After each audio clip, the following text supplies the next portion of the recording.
And what about the Allies? They were convinced that the German attack on Belgium and Holland was the main thrust, and according to plan had swung their armies like a gate into Belgium. But the attack on Belgium and Holland was only a feint. The main German attack was to be centered where the Allies least expected it, through the Ardennes Forest. For this decisive blow, they had secretly assembled the mightiest striking force the world had ever seen, including 45,000 armored vehicles.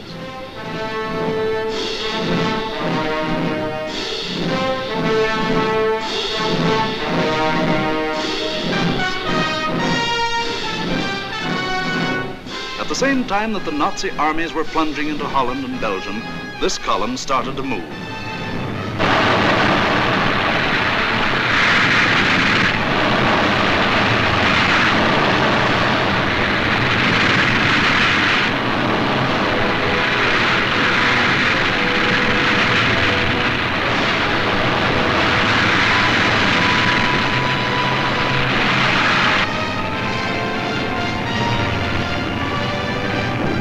Well-trained engineer battalions went first.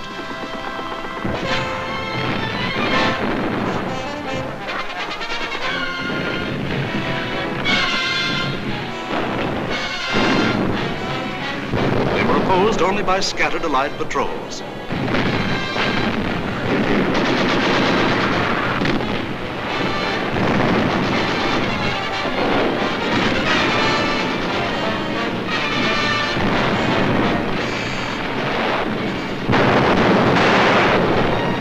They cleared pathways for the tanks to follow.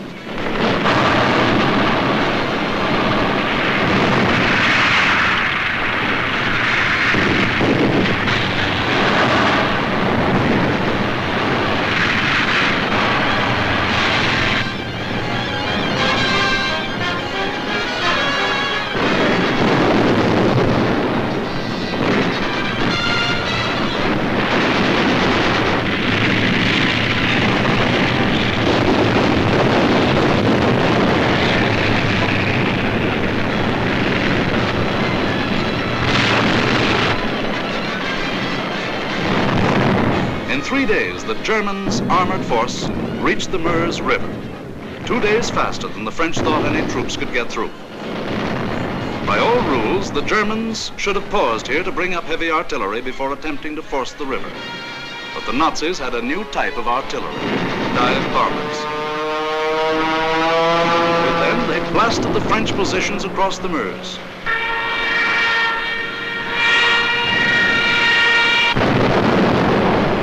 With feverish haste, the Germans laid a barrage across the river with anything and everything that would shoot.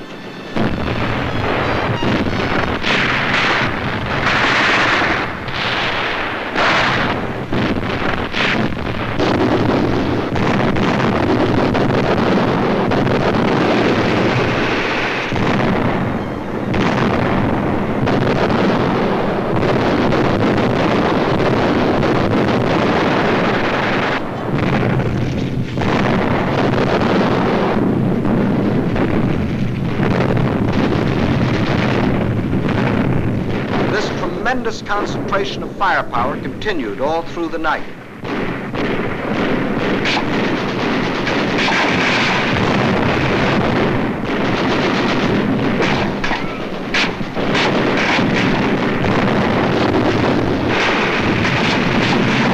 By the following day, shock troops were able to get across the river.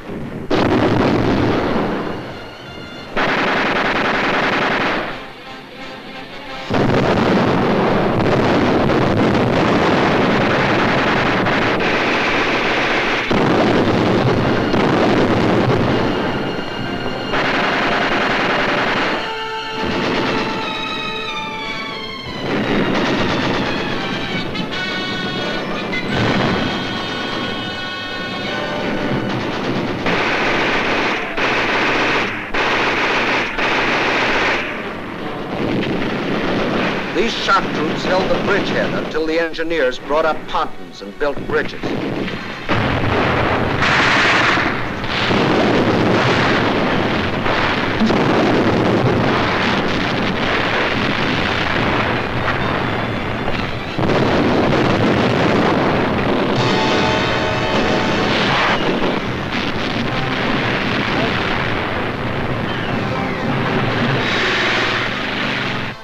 then, without wasting a moment, across these bridges, the main armored force of the German military machine rolled through to Sedan for the all-important breakthrough into a dismayed and flat-footed France.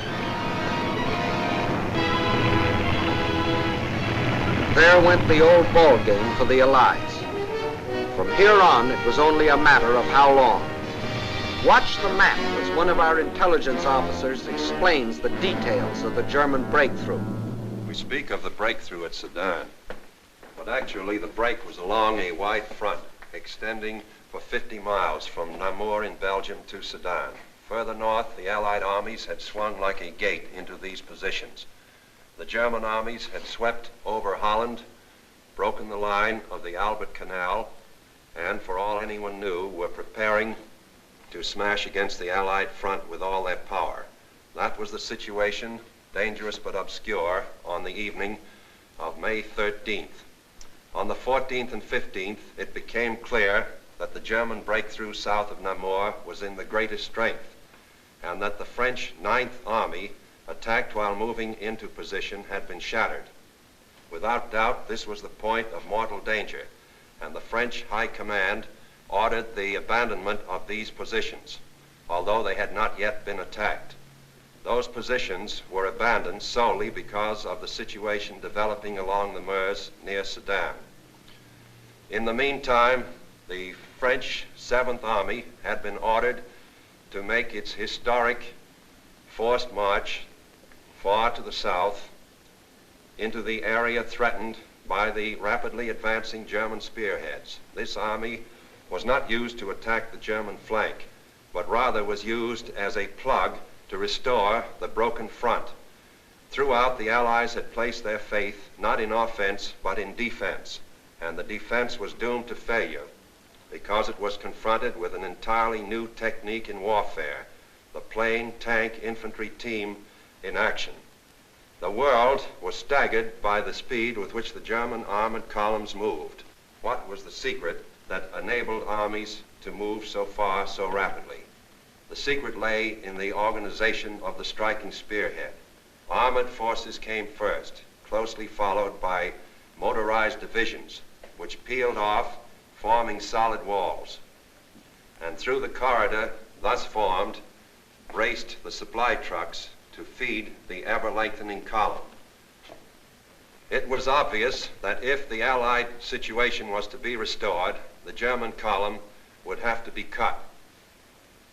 On May 17th, General de Gaulle attacked the German flank and captured a few prisoners. But his light mechanized forces were like a pin pricking the side of a rhinoceros. A subsequent attack met with even less success. The means for a really successful counterattack against the German corridor simply did not exist. Where numbers of divisions were required, only handfuls of companies and battalions were available. A valiant attempt to cut the German corridor was made by a group of slow-moving British tanks just south of Arras. But lack of sustained striking power doomed this valiant unit to destruction. On May 21st, the German spearhead reached the channel port of Abbeville. Protecting their flank along the Somme, the Germans fanned out to the north and east. This was to be the perfect battle of annihilation. On May 28th, the Belgian army, compressed into a small space and weary of battle, laid down its arms. That left the desperate French and British defenders with their backs to the sea at the small channel port of Dunkirk.